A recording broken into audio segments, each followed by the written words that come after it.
welcome to episode 21 of the Just Run podcast with me, Rhys Morgan. And me, Nathan Marshall. Today we're going to just have a chat amongst ourselves, just as a little team. We haven't had a conversation, just me and Nathan on here for the entire podcast episode in a long time. So it'd be good to catch up with him about his training, how things are going for his insane challenge, which we'll chat about more in a bit, around the Welsh coastal path, and also do a bit of a debrief and cover off some fun stories, some painful stories, and have a little chat about my recent stint around the Welsh mountains where I completed the Epona 100. So yeah, we'll kick straight into it really, Nathan. First of all, I'm interested in how your training's going, because having done what I've just done, and I can't help but think for you and feel for you about what you've got coming up. Well, was it last weekend, the weekend before the Epona, I went out for a run with Rhys Morgan. Nice. And she literally beasted me. It was an easy run for her, but she was going at like a training pace for a race, where all my runs have been really easy as possible to get me through the distance. But we knocked off 20 miles in like 3.5 hours with 2,500 foot of climbing as well. So it left me kind of battered for days. But PB, it was, isn't it? Yeah, it was so nice just getting out, running with Lowry. And it was a shame I didn't have my camera or anything. Yeah, it was really interesting because she was just chatting, and I was asking all these questions, and I was thinking, do you know what, this would make a fucking good interview, this would. But it was getting, maybe I'll ask her to come on in a couple of weeks or something. But I learned so much from her. So much. You should have got your phone out, mate, and just I know. just send, I didn't want to be that guy. I just wanted to get out and just run with her. Yeah, mate, that would have been next time. Just get your phone out and be like, you know what, we're going to have you on the pod, but there's no better scenery to do this, literally, whilst we're out on a run. But I can imagine, I don't know a lot about Larry, so it'd be good for me to get to know her. But I know she's went out. Yeah. If you don't know Lowry, she's done the Dragon's Back. She's run an Arctic race where it was like 280 miles through the Arctic, where she won because everyone else has finished. And when they pulled her to one side to say she's won, she said, "What do you mean I've won? I haven't finished," and continued to finish at another 100 miles. She's insane. Yeah. Because she couldn't see winning it was like, because she was the last one, her winning the race was finishing the distance. So she continued on. Whoa. She's done 360 miles to the Amazon.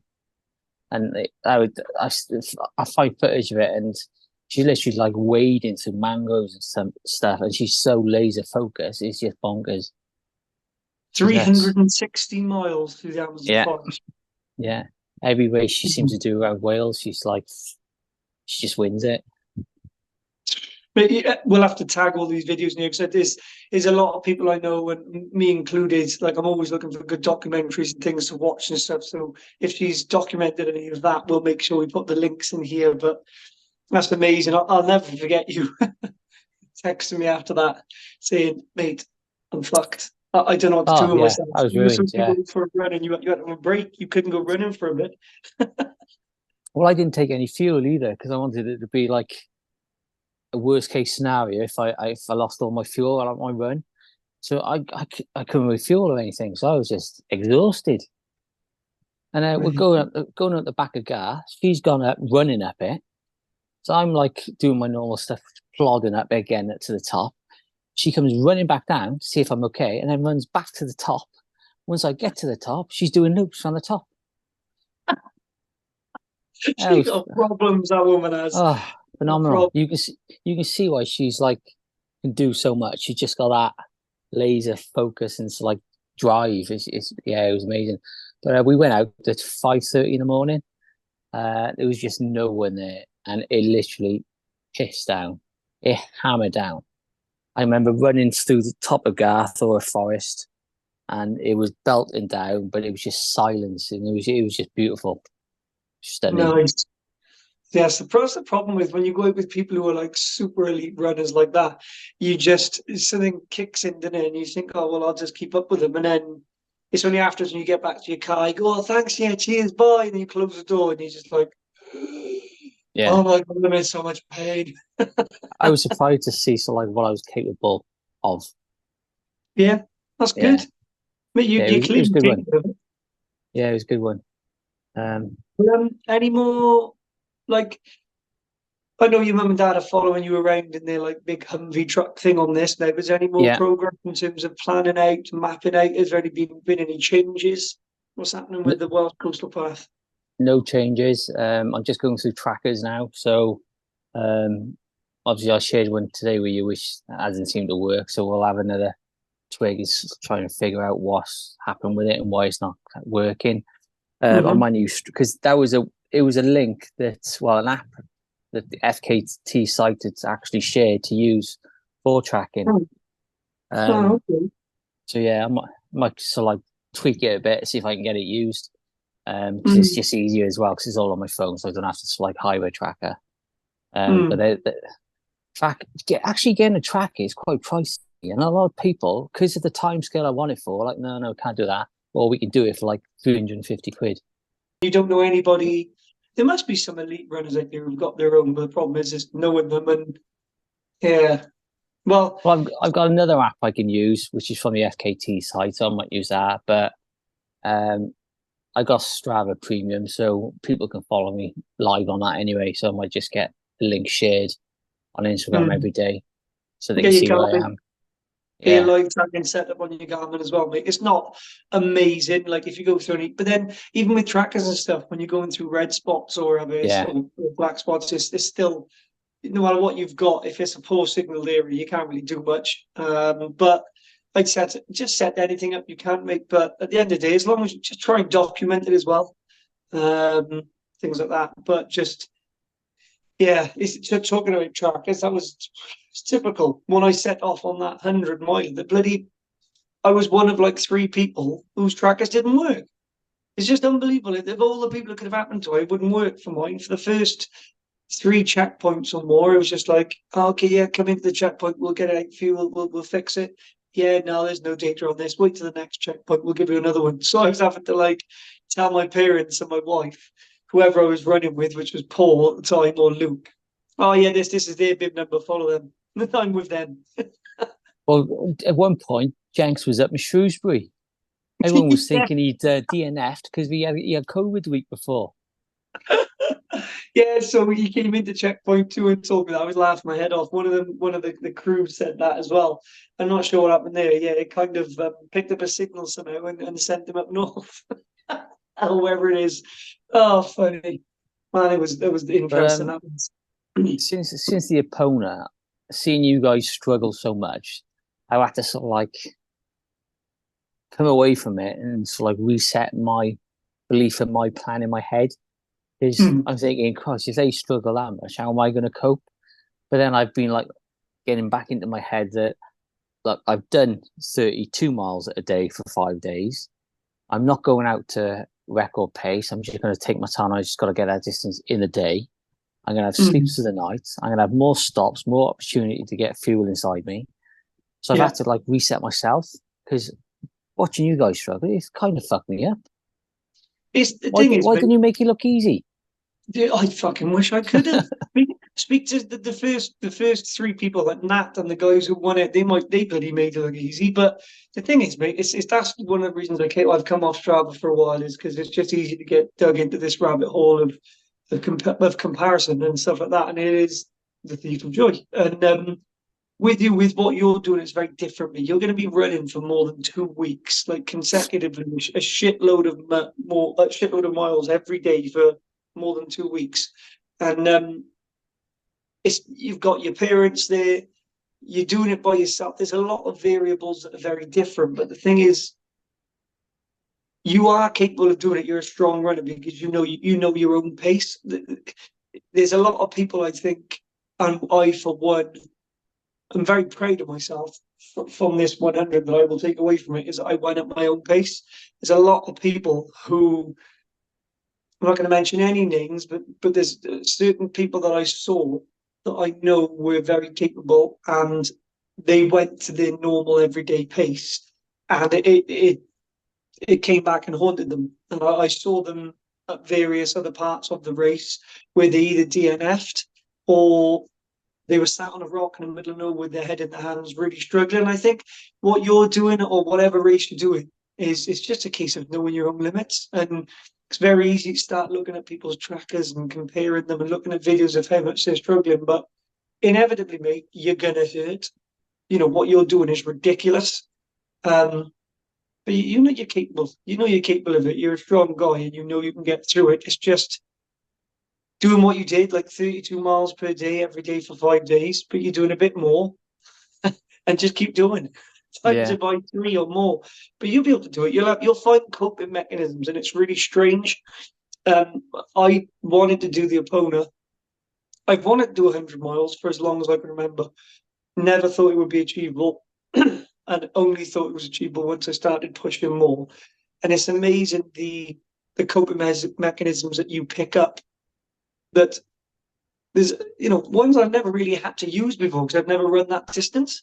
Anything from just like I started like singing songs to my steps, or because I'm a dickhead and I left my bloody music in my bag, which is still in John Hare's car, honestly. Anyway, another story.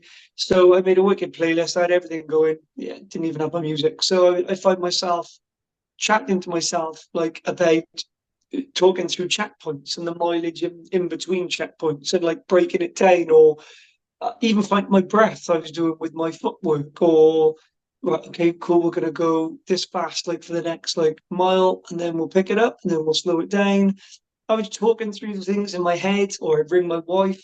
You just the slightest things, but I think the key I take away from that is the more people that you can also help you with this. Like if there's people going to come out and pace you with this and give you company, mate, the time flies. It makes a world of difference. Like you don't want someone there the whole time, because sometimes you'll want to be in your own head, and you need to just embrace that and accept it, because that's part of what you're doing.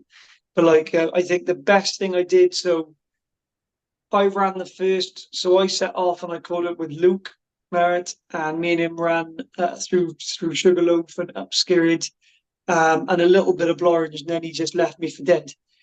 And I pulled into checkpoint 2 and met Paul, one of our previous guests, and I ran the remaining 80 miles with him and crossed the finish line with him. And that was the best thing I did, because in particular through the night section, that was the hardest thing I've ever done in my life. Like I will confidently say, yes, there was really, really, really hard hills. There was some really, really hard moments. A couple of sketchy moments where me and Paul were both low on water and we were quite far from the nearest checkpoint. But still, the hardest part was the night section, mentally, for me. Did you run much in the night? Or was it like power walk? It was run, power walk, turning into a death march, basically. It was a death march at the end, towards the end of it, mate. It was, so fair play to Gareth, my bud that I always mention. Got a bloody stress fracture in his femur. He came out and paced us still. But he did walk it. He'd run off, check things, and then like run back, and then he'd walk with me and Paul. He was like a fairy godmother. And he knew the area really, really well. But it was leaving checkpoint 5, the sleep station, 56 miles in Crickhowell. Didn't have a wink of sleep. Paul said he was going to. He got into the checkpoint and said, "Oh, I'm going to have a good sleep, I think." I said, "That's cool, man. That's fine. I'm going to go out with What Gareth." time did you get there? I think it was around 10, half 10, something like that. Because we didn't actually set off from the actual checkpoint till 11, half 11, something like that. It was quite late. So it's pitch black. The moon was out, the full moon, beautiful evening. The problem is, as we got up the mountain, and I'm really sorry, I'm terrible at remembering what it was bloody called now. It'll come back to me in a bit. The cloud came down, just thick fog. My head torch let me down badly. I could barely see a foot in front of me. Paul's, thankfully, was really good, and Gareth's was good. But there was really jagged rocks everywhere and like drops either side and just thick fog. And that was just as we were getting up the top of the mountain. And that was the longest section. We had like 16 miles till the next checkpoint. So you had to be really careful of your fuel, your drink. And like I said, it was a death match, man. It was fucking tough. That's where I saw a few people sat on some rocks debating their life choices. um, uh, and it was just, we went off course a few times just because you're so disoriented. Like you can't see all you can see in front of you is a couple of feet, and you're looking at your watch constantly like that, worried, what if my fucking watch dies now or whatever? And you take one slight route wrong, and then you've got to like veer back. So we had to do a couple of veer backs, adding like the odd extra distance. But yeah, there was a few moments there where I wanted to turn to Paul and be like, I'm absolutely done now. I could walk back down to checkpoint 5 now and hand my bib in, like, but I didn't. But yeah, that was the darkest, literally and metaphorically, the darkest moments for me was through the night. I really struggled. If I hadn't had Paul or someone with me, I don't know what I would have done. How did all your fueling go? Fueling was all right. I was quite happy with how my fueling went. I was quite proud of myself because I bought a shit ton, as everybody did. And I'll say something about that in a bit now in terms of, well, I might as well say it now. I bought quite a lot. And actually, I bought too much. I've still got some left. The stuff I did have worked for me. Some of it didn't. Not even halfway through the race, I didn't want to eat another Rice Krispie Square. I was fed up to my back teeth. I didn't want another one. I just couldn't even. I'd have one in my pocket. I'd take little bits out to nibble on it, and I'd be like, look, trying to like dry gagging because I didn't want any more sugar. And what everyone always says is you will crave real food, and that could not be more true. Like, I tell you what, when I got to those checkpoint stations and they had bloody everything from pot noodles to cheesy mash to hot dog sandwiches. And in my head, I was thinking, I'm not going to be able to eat. Like, I just want to keep moving. I think that's going to make me feel sick. It's the best thing I did. Like, pairing up my gels and stuff and my chews. I went for the best thing I had was the chews. The Precision Fuel and Hydration chews. They were really, really good, really neutral flavor. 30 grams every time we take on 2 of them. So I was always packed with them and gels and a few like bits and bobs like Trek bars. And then I'd smash food at the checkpoints. We were spending a good half hour, 45 minutes sometimes at those checkpoints because we would just put our feet up, do a bit of foot care, and just smash everything we could. Multiple cups of coffee, like we were eating plates of food, mate, shoveling it in.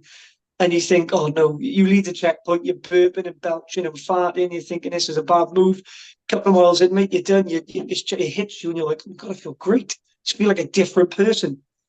But yeah, it was interesting. The fueling thing was something that worried me, but I think as and when I do a next 100, whenever that might be or longer, I'm going to cut back a bit on some of the sugary things that I had and replace them with some other things because I really got fed up with sugar. It made me feel unwell. Like I didn't feel like it did.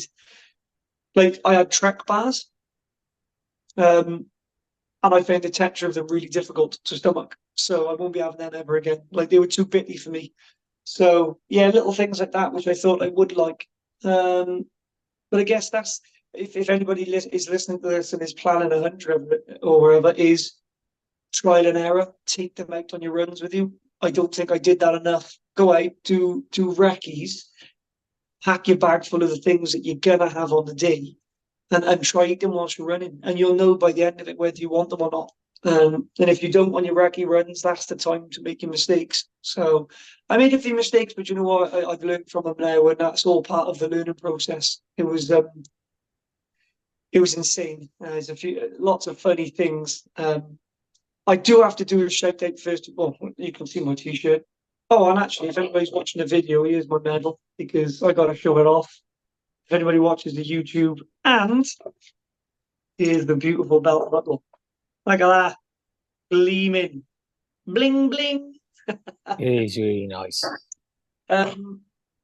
Yeah, so I gotta say for all those watching, and I'm not going to be able to mention all the names because I'm crap with names, but I've got to say, and everybody who did the Epona will say this: you will not complete that race without those volunteers.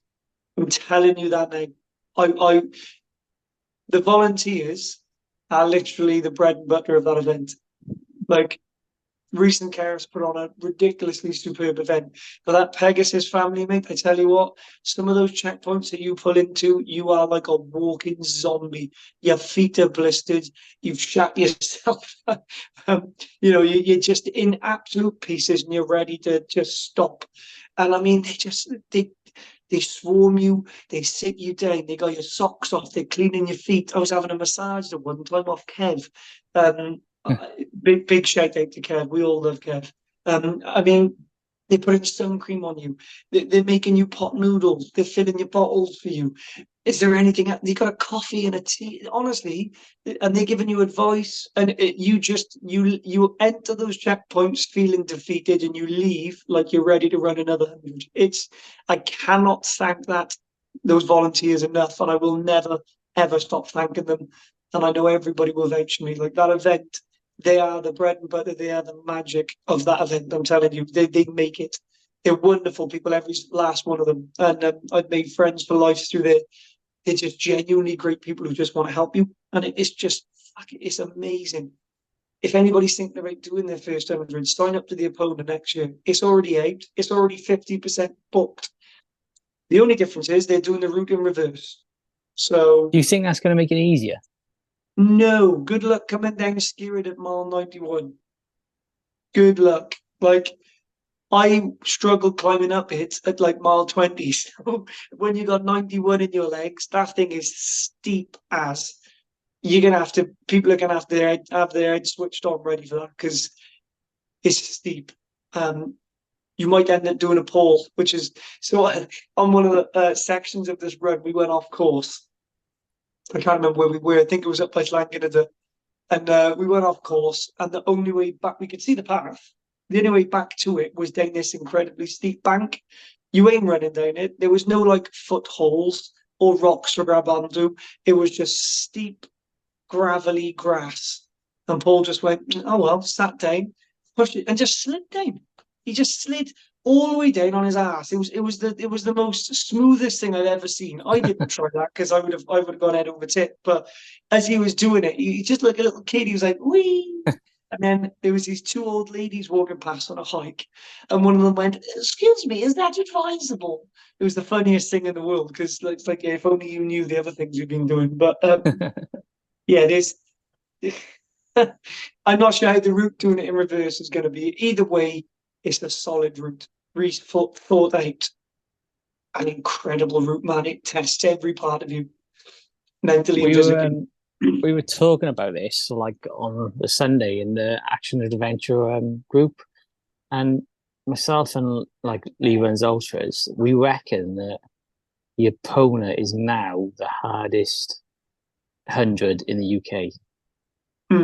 I obviously because look at the time the first place guys come in, and they're like what 25 hours. Yeah, it was, I think, yeah. Yeah. Show me another race in the UK where they come in under, over 24 hours. That's what I mean. Because we spoke about this a few times, haven't we? In terms of like elite 100s, like people who don't know anything about ultra running or hundreds, and I'm not saying that like I know that much about it. I'm not a pro by any stretch of the imagination. I'm still learning. But if someone says to me, what's that? You look at marathons and a real good pace is sub 3 hours, sub 2.5. What's 100? And I'm like, sub 24, I guess. Like if you're hitting sub 24, you're doing really well. Anything like 19, 20, 22, that's insane. And yeah, I can't vouch for other competitors and race organisers out there, but because this is the only one I've done. But I know for a fact that it's got to be arguably. I would struggle to find a race harder than that because it's just like it tests there's every type of terrain, every hill that you can possibly climb up, you got to climb up. The downhills are just as brutal. The night section is brutal, and it's just the scenery is the magic. Like you get to see some amazing scenery and like the Welsh hills and the mountains. But yeah, it's almost as if Rhys did this and thought, "Oh, it'd be ridiculous to chuck that one in there as well." Kids, let's just chuck it in there because, like, why make us go up Sugarloaf again at the end? Honestly, that was so hard. I had 102 miles in my legs, and I was trying to climb down what you would normally climb up Sugarloaf after coming up it already. And I had nothing in me, and my knees were screaming at me. My feet were just toast. It was so tough. He could have avoided that, but instead he Was went, the I'll was make the him do it first again. climb up bit from Abergavenny, wasn't it? So that's Yeah, quite a gentle climb in it, but long. long and gentle and stuff, but then coming down that. So when you're back on the grass, it's not too bad. But obviously, when you're coming down off the top of Sugarloaf, it's really, really rocky, and your feet are just in tatters. And you're trying to like, I don't know, you're trying to not stop yourself from. Do you know when your feet are hurt and you're trying to go down a hill, but you're trying to stop yourself as well? That's where you get the pain in your knees. They say to just try and fall almost like you like go with the momentum, but you also can't do that because that's too painful. There's no way around it other than just clambering down it. And I do feel like he threw in everything he could to really test you, and it does. It was so difficult, but I mean, going straight up Sugarloaf on cold legs because you got to remember the race starts at 6 a.m. You're getting out of bed probably 4 o'clock and you're trying to shovel breakfast in and make sure you got all your kit. But you're not having a chance to really warm up. You got to get a lift to the start, and then you just straight up a hill, straight up Sugarloaf. And for me, I was worried, if I'm being honest, because I don't know if you saw my videos at checkpoint 2. My legs, I've never had it before. My calves and my quads were cramping really bad. Now I eat and drink quite well, especially before a race. I'd followed a plan. I was having the precision fuel and hydration pH 1500 tablet the night before and the morning of to really make sure I'm getting those electrolytes. And I'd had a couple of gels and things like that, and chews and some room stuff. I had coffee and a bit of breakfast. Sorry, no breakfast. I'll come back to that. My coffee was my breakfast. And then I started cramping really bad, but not like I've had before. Like all of my legs were just seizing to a point where my feet were just kind of frozen. And I was like, oh God, I had to kind of shake my legs off. And that was going up Sugarloaf, the first climb. Then Skirrid was even more steep. And I was really panicking because I was like, I've done everything right here. Why is this happening? And everything, I think in those first 3 checkpoints, everything went wrong for me because I had really bad. Well, I realised because I rushed off, I didn't have any breakfast, and I never go on any really, really long runs fasted. Decided to do that on my first 100 miler. Stupid bloody idea. I had, yeah, really bad cramp. I'm trying to think what it was. I made notes of this. Really bad cramp. I didn't fall over, but I didn't reapply sun cream when I should have, so I burnt my legs and my face, and felt like I was overheating. I was running out of water, and then somehow lost the top of my cap off my Montaigne flask. It just somehow popped off. I didn't know that, unbeknownst to me. Because I was running low on water, I had these Endura-like tablets that Soulmate had given me. I was trying to pop one of them in, dropped it on the floor. The thing was dissolving. I was trying to catch it. It was rolling down a hill. I didn't realise the top was off my Montaigne flask. I was just pouring all my water out. So I had no. So as I was running, my water was, and I was like, "What's happening? What's that wet on me?"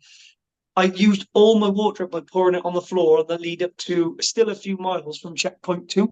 So my remaining water was gone, which I started panicking then, because my legs were cramping and I was starting to struggle. So when I got into checkpoint 2, and then I got told my tractor was dead, and I was like, could anything else go wrong now? Let's get it all out the way now, is it? Like, that's fine. So big shout out to Luke, because actually I still need to see him. I've got his salmon flask. He had a spare salmon flask. He gave me that. So I used that for the remainder of the run, and checkpoint 2 was great. I mean, that was the first drop bag station, so I was able to reapply sun cream, change my top, try to sort out my tracker, have a pop noodle, have some food. Funny story from checkpoint 2 though. So we all like coffee and stuff, right? Paul had a V60 dripper cup on him, right?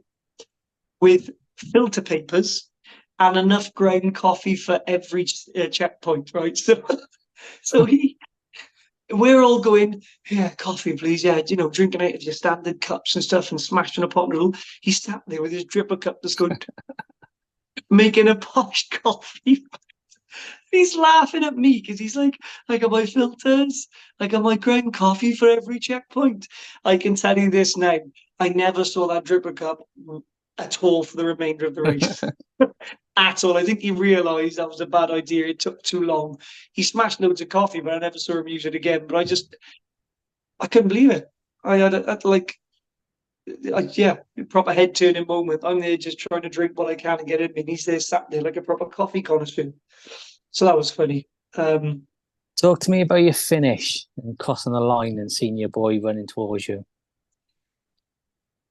I'm probably okay to talk about it now. If you'd asked me this yesterday, I would have cried my eyes out on this podcast. And so don't get me started because I was proper emotional. Like I was dead, obviously, anyway. I'd run just under 105 miles because of a couple of little parts I went wrong at, which I'll come back to, and a few extensions and what have you. But yeah, it was hands down the best moment of the race. That is that everything else was great. Like the whole thing was incredible. Don't get me wrong, but the best part of that was seeing my boy run towards me because you're in such a state.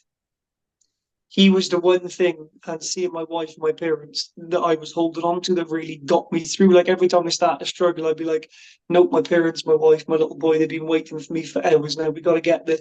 And it was the same for Paul, bless him. So his little daughter, Mabley, who he takes on all his runs in his pram, he was just head down, ready to go. Like we'd agreed to cross the line together. There was a couple of moments where it was like, no offense, Rhys, but when I see my little girl, I'm just getting over that finish line. Like that's my priority. Like I need to see my baby right now. It was the most amazing feeling, and it's mad because Kat, bless her, Kat Fenton caught the video. Thank you so much for capturing it. If you're listening, I didn't. You can see in the video. If I'll share it again at some point. I didn't realize he was running towards me. I'm looking back at Paul, because his wife was waiting, like kind of quite ahead of the finish line, so she just gave him Mabley, and I'm just looking back, like crying as I'm watching him holding Mabley because I was like, that's it, like that's all he wanted. And I turn and I see Koa running towards me, and I was, oh my god, man! It's just, I was absolutely broken. I was crying, and it was the best moment ever, the best moment ever. And then my dad made me laugh and just went, "When you're going to run in?" Because I walked over the finish line. Yeah, I heard that. Yeah, cheeky bastard. But although saying that, he did have a can of Doom bar for me, a can of beer for me, like he promised as I crossed. So that was nice. And falling into my wife's arms, I was a crying mess, absolutely crying mess. Yeah, easily the best moment of the entire thing. I mean, what's your mood been like since? Have you like gone into a bit of a depression mode?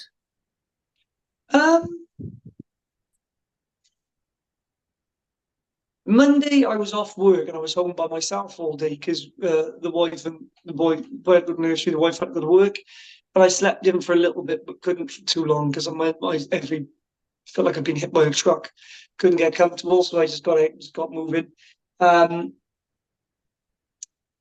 I wasn't too bad really. I haven't been that bad because maybe it just hasn't hit me yet, like the race blues, post race blues.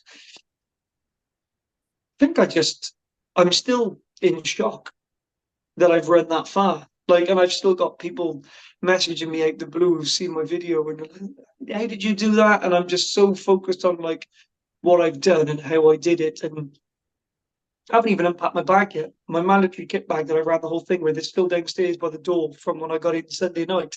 And I just, maybe when I sit down and I start to unpack that and I see the socks tied to my bag, that Coa drew a heart on for me and stuff that I had for the remaining miles to really get me through. Maybe when I see all that, it'll kick in. But I haven't had any race blues yet. No, and I think it's because I'm content. Like I'm really glad I did it. I'm really, really happy and proud of myself that I finished it because I know how hard I worked. Um, and I think I'm just content that I finished that and crossed that line. My aim was never to get a podium. My aim was never to beast myself and try and beat 24 hours. It was just to finish it. And I think I've wanted that 100-mile under my belt for so long that I think I'm just so happy and over the moon with it that I don't think anything could really get me down. No, yeah, I'm happy. My mood's been great. I think I'm just happy to just recover now. My recovery's going well. I'm just stretching. I was able to start stretching last night properly. I had a proper like stretch session, which was crazy because it's only not really been that long after. I walked to the shop on Monday, which is like a couple of miles, which is a very slow pace, but I was walking, I'm moving. I'm able to actually go up and down the stairs now without going on my ass. So, yeah, I've just got to keep an eye on my feet. My feet are a little bit swollen. They're better now, but I'm trying to keep them elevated and give them Epsom salt baths and cold baths and stuff. That's the only thing now really that I'm keeping an eye on because they're quite badly blistered as well. But no, my mood's all right. My mood's all right. And, talk to me about that one checkpoint where you bumped into that at the podcast. Will. Mate, what was that checkpoint? 3 was that? I can't remember. No, can't remember which it was. I still have my wits about me. He tried to catch me out. When are you going to come on a proper podcast? Yeah, that was. Do you know what? That checkpoint was phenomenal. There was a little pub in the middle of nowhere, right? Middle of nowhere in a little tiny village, and Kev was there. He greeted us with the biggest hugs, and you can't beat the Kev hug, really, can you? You just can't. And he was like, "What do you want to eat?" And he brought a menu up, literally like a whiteboard, and it was like veggie chili, cheesy mash, hot dog sandwich, blah blah blah blah. And I was like, "You had me on. That's not real, is it?" And he's like, "Yeah, what do you want? We'll make it for you quick." And I was like, "Okay, I want both. I'll have cheesy mash, hot dog sandwich, coffee." Brought it all out, and then obviously the first time I met Will, so I had a lovely conversation with him. He's a top bloke, really lovely fella, like preparing for his tire flipping challenge. Jenks pulls up then half hour maybe later, 20 minutes, half hour later. And he's like, "Oh, my quads are burning and cramping." And Will goes, "Do you want a massage?" He said, "Yeah, yeah, go on in." Because I didn't realise that Will is a proper sports massage, like trained. He runs to his car, comes back with a big bag of oils. Jenks is sat there on the wall having a proper rub down. Like it's in, and I'm just, this is just mad. But that was a lovely station because we really refueled, and it was also the first station that Paul saw his wife and little girl at. They were there waiting for him, so we had a nice catch up with them and got to meet them. We left that checkpoint feeling really strong as well, really really good. So, but yeah, fair play to you, Will. I'll I'll come on your podcast one day when you've earned my respect. That's going to be a real. Yeah, no, he's a top bloke. Shout out to you, mate. You're a good bloke. You're doing some great stuff, and I can't wait to see you get on this tire flipping challenge because it sounds like it's a hell of a challenge at the moment. So I need to also. I know I've said one thing. I know I've said a few things about Paul about how I ran with him. I do want to give a big shout out to Paul because I didn't know him that well before. He's come on the podcast and I've run once with him before that with running punks, but I just want to give him a huge shout out because I met him at that checkpoint too and I ran the whole thing with him and we discussed our lives to each other. We really there was brutal honesty. We had fun. There was tears. We shared some amazing moments together, and I just want to give Paul a big shout out because I can confidently say that without him, I wouldn't have.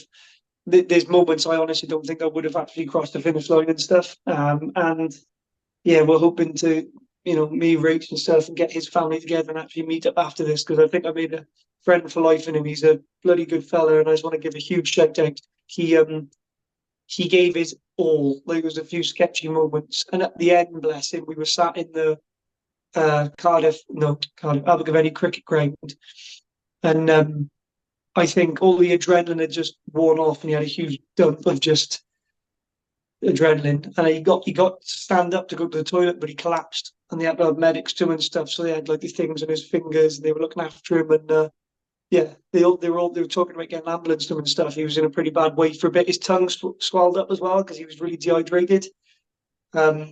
And he said to me as we were running down to the cricket club, he was saying to me, at this point, I know I'm dehydrated, my throat and my tongue's swollen. And I was like, fuck's sake. So I was panicking, like, we need to get this soon because you don't need that. So just huge shout out to you, bud, because you did a fucking good job and fair play to you. So, yeah, just want to get that out there. So, what's next for you then, Rhys? Have you signed it for Wild Horse yet? A few people asked that during. A few people were like, Wild Horse next year then, mate? No.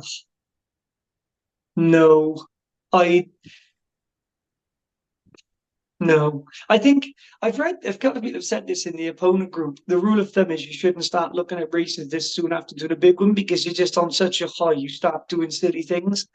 But at this stage, I'll be totally honest with you, because I'll always be honest. I'm not one of these people who bullshits it. I can't imagine crossing a finish line and then running another 100. I can't. Like, the way I felt on Sunday, like at that 100 mile, I know I did a bit more than that, but at that 100 mile, call it finish line, that was it. I'd left everything in those Welsh mountains. Like, there's bits of me out there and will be forever. I couldn't even fathom doing that again. Like, getting to 100 miles and going, fucking hell, I've got another 100 left now. I honestly don't know how Nathan and all those do it because, Jesus Christ, it is so hard. So hard. Like, it's just a monumental distance. You can't even imagine. I still can't really appreciate that I've done it. Like I said, it's still setting in. Like, when you think you've gone 100 miles on feet and you look at the map on Strava when you've done it and you're like, yeah, fuck, that's mental. So no, that's not. Next is not Wild Horse. I don't know what's next at the moment. Yeah. No. Next is your Welsh coastal path, mate. I'm going to come down there and do a good few days with you and hopefully cover off a good distance.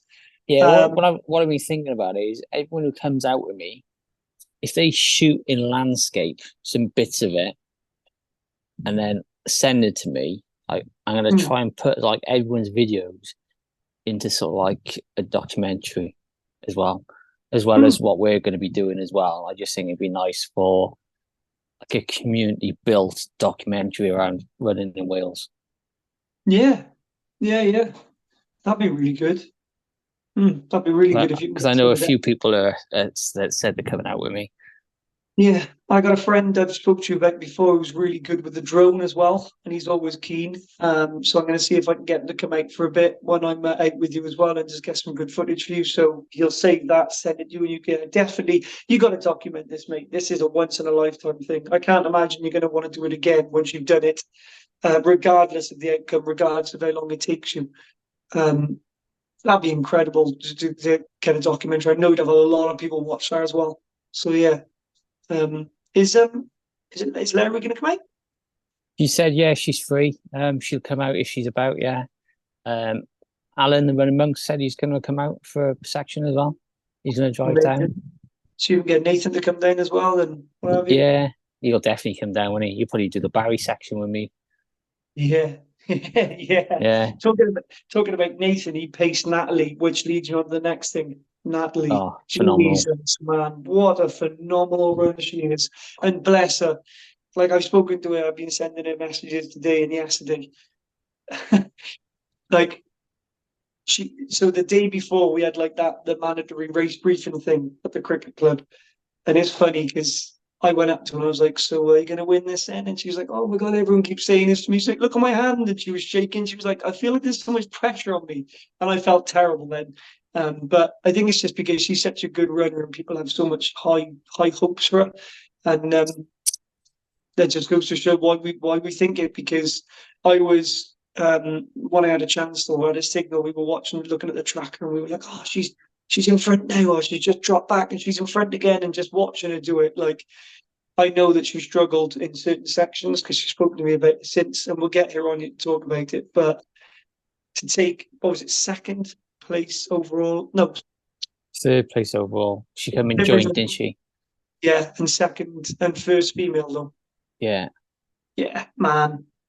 Yeah, I but she must be an incredible runner because did you see Annie Bailey posted about her as well? No, I didn't see that yet. No, Yeah, she posted. Congratulations, Nat. Fantastic runner and achievement. she's just got such a good. She's got that build. Like, she's so physically fit and she works so hard. Plus her drive and her mental like strength. You can tell. Like, man, she's a tough old bean. Fair play to her. She killed it. And when we were in one of the checkpoints, I can't remember the guy's name. I know it was Ben. He was first for a while. So forgive me if you're listening, Ben. You did amazing. I know that you had to drop out because you had issues. When he dropped out and he had issues, everyone was like, "Oh shit!" But then they were like, "Does that mean Natalie's first?" We're like, "Yeah." We're like, "Yes." Not being thingy against Ben, but everyone was like, "Man, imagine first place overall, first female to win one of these events. Like, it'd be amazing." Like, yeah, she deserves it. She's a phenomenal runner. So big shout out to her, man. And yeah, I Yeah, we'll was. have to get her on. Oh yeah, she's got to come on. She's got to Yeah, come on. definitely. I was talking about this though with a few runners. I'd love to see the Courtney Dauwalters or the Jim Walmsleys come over here and try the Dragons back or one of these races because I would as well, yeah. yeah, I'd love to see. I mean, they're extremely amazing runners, but I'd love to see how they cope with the Welsh terrain. I'd love to see it because, like, Dragons back particularly, like I'd love to see how they get on with that. And Yeah, because it's not mapped either, is it? Not like, no. I think they right, struggle. yeah. Um, I mean, I know they're used to elevation. They do some ridiculous runs, and Wormsley has done UTMB, and Courtney Walter's done pretty much everything. But still, I think the Welsh terrain is up there because they have dubbed Dragons back as one of the hardest in the world, haven't they? Yeah. Yeah, I'd love to, and also it'd be really great for the race because it's a big race anyway. But if you got some really high profile runners like that come over as well, it'd be interesting to see if the Dragon could defeat them. That'd Yeah, definitely. be amazing, wouldn't it? You doing it next year, mate? I want to do it for my 50th. So when is your So birthday then? 3 years. I want to Well, go up the year before and like crew and volunteer. yeah. Pick up a few tips, and then the year after that, then go do it. Why don't you recce the whole thing next year? Just do it next year, basically. just sign up and do it next year. Well, next year I got my eye on Wild Horse. I've also got my eye on doing Lowry's tree, where she does the three highest peaks and then runs between them. Something like 160 miles for an FKT. So Ooh. yeah, I wouldn't mind having to go with that. Well, the Epona would be a bloody warm up for you then, and a hard one at that. Yeah, but yeah, I got a few things like planned around like the podcast and everything. So yeah, it's going to be a cool year, I think. Talking about Hayes Bluff and Offa's Dyke, I have to talk about that. That was the second most brutal bit for me. The first one was the night. That was the part that I hate, and I said to a few people at that checkpoint that made them laugh because I said I'm never doing Hayes Bluff again. Like, I don't ever want to step foot in it, and you can take that on here as my gospel. I will never go on that mountain again. I do not like it. I think it's boring. I think you climb up and up and up, and then you go around a corner and you think you're coming to end, and it just keeps going. You come around a corner and it just keeps going. You come around and it just keeps going and going, and it's so open to the elements. It was such a hot day. And that was one of the moments. That was the first time that Paul got his headphones out and went, "I'm going to put my music in. I need to zone out." It was basically he was telling me I need to just be alone in my own head a minute, and he was really struggling. I then realised and just reminded myself that I didn't have my headphones, which really pissed me off. So I was just singing to myself. But there was a couple of moments where I ran out of water. Luckily, Paul had a backup flask of squash, and me and him were kind of just like divvying it to each other, just little by little, trying to make it last. And then, like, a saving grace, like an angel, Kasha, who does a lot of the runs, she's in the Epona group and stuff. She came out of the blue, just with her bag, and was like, "Hi guys," taking a photo of us in high spirits, and gave me an orange, and it was just like it was that lift that I needed. Do you know what I mean? Because I was on the verge of asking random hikers for water. It was getting that moment where I got a little bit lightheaded, and I was thinking, "Shit, it's really hot here," and it's a little while to the Llantoni, the drop down, and that checkpoint. Oh, I was miserable, man. That was real bad. And it's quite technical when you get to Llantoni. I don't know if you've done it. You come off Hayes Bluff and you've got like quite a technical route that goes down. Anybody listening, if you know, you'll know. So your legs are beat. But I tell you what, Paul and me were so fed up. He flicked his poles out and just went, "Come on, we're running." And we legged it. We passed like 5 or 6 people. We were just gone all the way down Llantoni because we could smell the pot noodles and the coffee. Like we just needed to get to the checkpoint. Anyway, I could talk about this, like, and I will be talking about this over multiple checkpoints at some stage, I'm sure. But if you've got any questions, Nathan, I'm happy to ask. But I'll be honest with you, it was just the most amazing, brutal, incredible, painful, fun experience of my life. It really was, to know that I did all that on foot. What I saw, I saw things that some people would never be lucky enough to see. And it helped that the weather was beautiful because the views from the tops were just, mind-blowing, absolutely incredible. You could have been anywhere in the world. And just thank you to Rhys and Karis. Thank you so much to Rhys and Karis for an event like that. And thank you so much to all the volunteers. You made that race. If it wasn't for you, there would still be people like there now walking around in circles. Like, you're amazing. What, at checkpoint 6, right? So when we came out of the night, which is when we were, like I said, really low, is it Els? I'm sure it's Els, the volunteers, had an uni pizza oven. We had pizza for breakfast. Do you know what I mean? Like, she was there popping my blisters one minute and like taking my feet up and then making me pizza the next minute. What else could you ask for? Honestly, phenomenal. Get out there and do it, guys. It's the best experience you'll ever have, I'm telling you. But let's put Epona aside now, mate. This is all about you now. This is the Wales Coastal Path time. What are we? 26th of June. What were you, like a month out, do we? 3 weeks. 3 weeks. Fucking weeks. Yeah. 3 weeks until you are on that coastal path. Man. But yeah. I'm worried about the first 2 days, if I'm honest. Day 1 is like 52 miles and it's just concrete. It's quite flat. Yeah, it's going to be painful. So I'm going to just take that as slow as possible.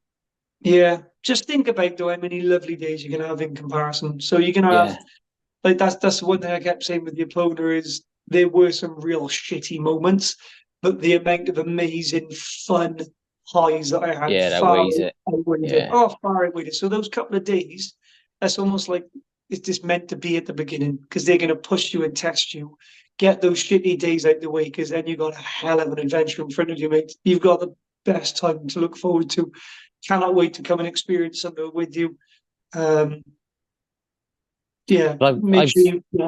joined the Welsh Coastal Path Facebook group, and I just put on there like what I'm doing, and I've been asking like campsites for like possible stays and everything, and they're like, "Yeah, you can stay here. Yeah, you can stay here."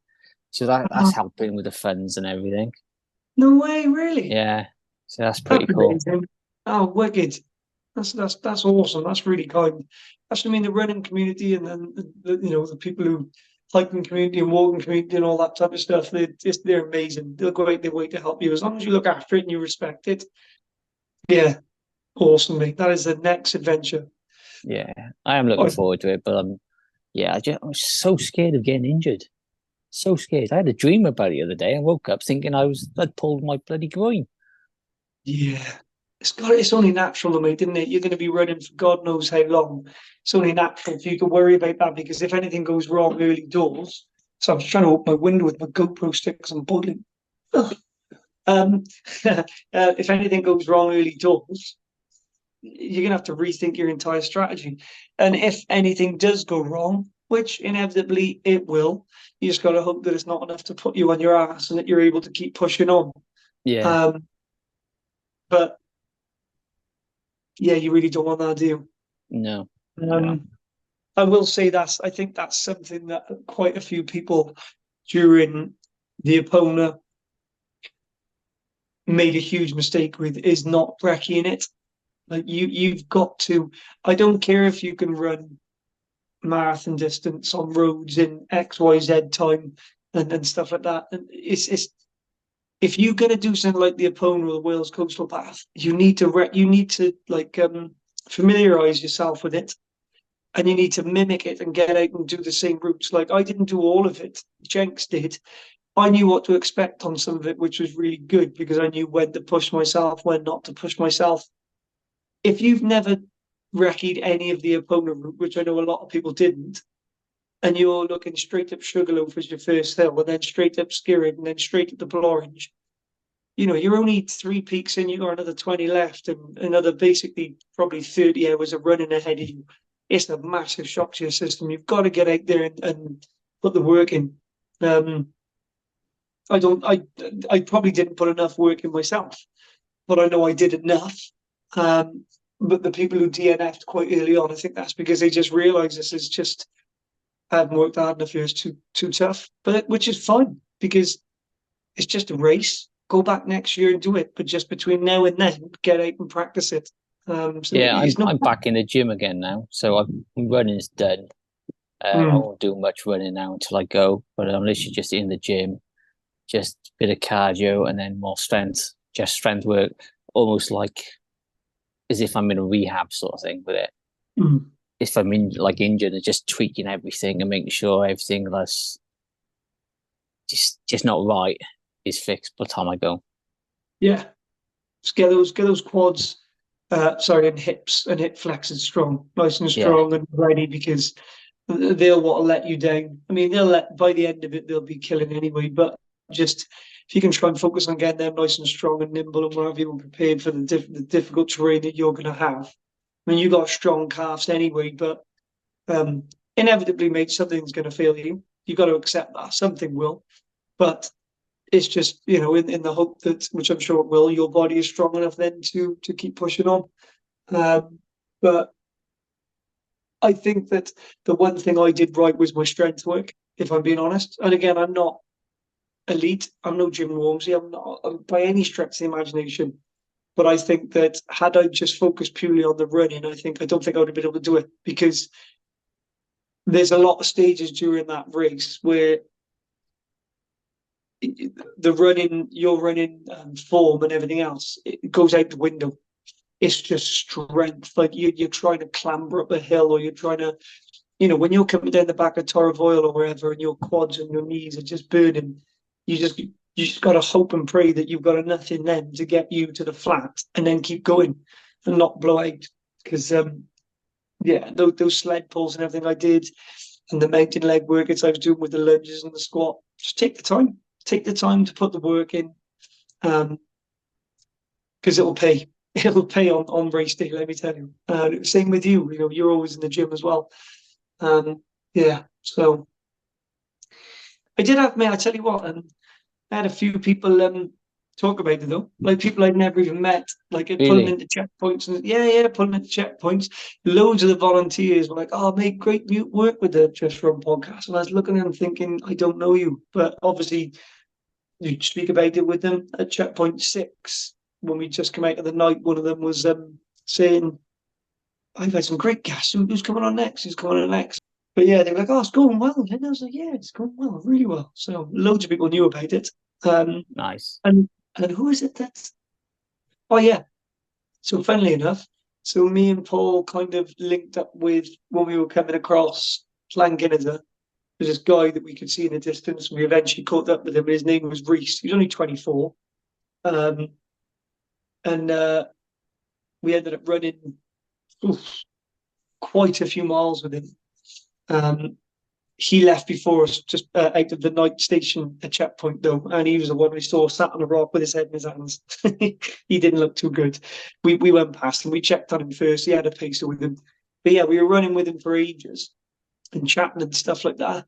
And it came up with like, oh, you know, what do you do for running? He's like, oh, me and my mum travel around, just do like 5Ks and stuff. I was like, oh, okay, cool. He's like, yeah, my mum's at every race. She's up here now at the Epona. She'll be right here to the end. She won't even sleep. And she was. Every checkpoint, bless her. She was cheering us on as well because she got to know us. But yeah, we were talking and he said, oh, I found out about the Epona because of your podcast. And I didn't click. And I was like, oh, yeah, yeah. And he went, yeah, you reached on your podcast. And I was like, oh, my podcast. He was like, yeah, yeah. I listened to your episode all about the Epona with Jenks and everyone. And I was like, fuck, I've been running with him for ages and I didn't have any idea that he said, that's why I signed up to this, because I heard about your podcast. And you talked nice, about it. It was great. It's fucking brilliant. I was like, I said I don't have to be sorry or happy for you. Sorry about that. Yeah, it's nice. Good. Making waves. Exactly, mate. It's the way you got to do it. That's it, guys. Thanks ever so much for listening. Sorry if I blabbed on a lot. As you can tell, I'm pretty damn excited about the Epona and proud of my achievement. I'm proud of my co-host and what he's got coming up. So sorry about that, but I hope you enjoyed it. And as always, thank you to anyone who tunes in, listens and subscribed to previous episodes. Keep listening. We've got some amazing guests coming up. You're all awesome. And yeah, tune in for our next episode next week. We've got a good one coming up. And thanks ever so much. Cheers, guys. Thanks for listening, guys. Bye. Bye.